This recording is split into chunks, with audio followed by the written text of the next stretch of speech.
Right. At the end of last week, reports were starting to circulate that Spain was going to ask for an EU bailout this Monday. That was confirmed on Friday. The news is coming through now on the screens that Spain has in fact asked for a 100 billion bailout.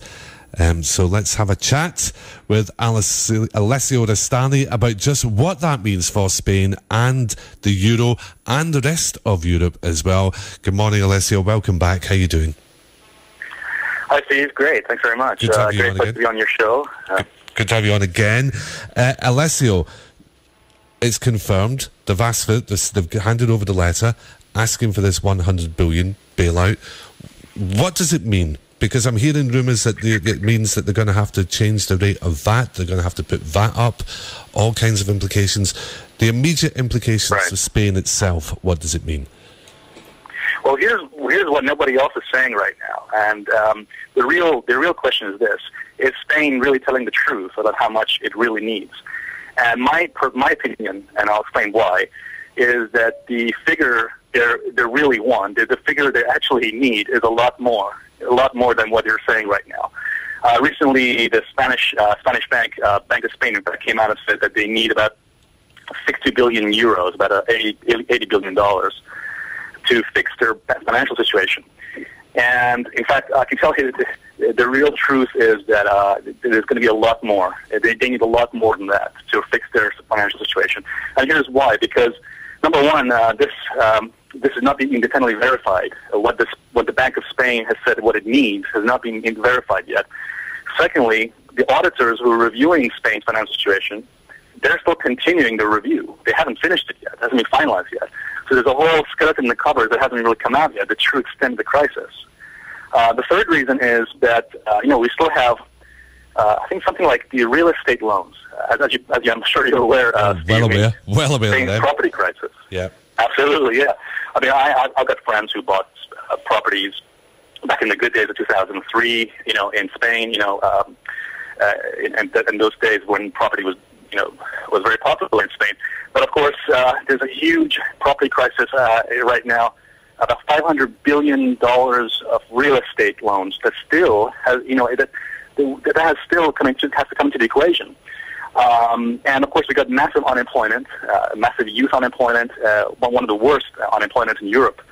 The young can't get jobs over there, and I think here's another situation. Here's another factor that hasn't been taken into account: bank runs. I mean, there's been a report that 14% of Spain's GDP has left Spain. So I think the true figure, this is one thing we can be sure of, is that banks consistently hide the truth and the facts about the real extent of the problem. And I think the reason why they haven't come out with a real figure is because that would have been too big a pill to swallow. So just to back up my statement, look what's happened with Greece. We had to bail them out in May 2010. We gave them money. The European Union gave them money. We thought that would be over, but it wasn't, because they had another bailout. And so we gave them more money in February 2011. And I can tell you there'll be more requests from Greece. That's not over yet. So I personally think that we haven't seen the end of it yet. Okay. There'll be more requests for bailouts in the future. Okay, Alessio, I mean, I have to echo some of the points that you've made there and agree with you. You're actually living here.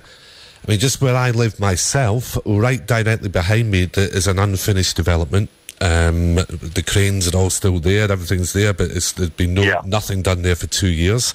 When I first moved here, which is almost exactly 5 years ago, you could not, where I am right now in Marbella, you could not get a property for less than 200,000. Now they're back on big billboards advertising these prices, these are like early 2000, late 90s prices popping back up again. 99,000 for a 2-bedroom apartment in Marbella, which is unheard of 5 years ago. You just couldn't do that. So there's people trapped in a negative equity. There's the property crash. There's all the loans there's the development companies that have gone bankrupt that the banks had loaned to as well. There are the ones that are still the development companies which are still hanging around, the building companies still hanging around, which have huge debts. all that bank equity wrapped up in property. Also, on top of that, and this is something which I don't get that you're not hearing, the town halls. Every single municipality and town hall in Spain is bankrupt. They can't switch the lights on. The street lights aren't on at night time. You can drive from here to Gibraltar, which is approximately a 50-kilometre stretch of road, no lights at night time.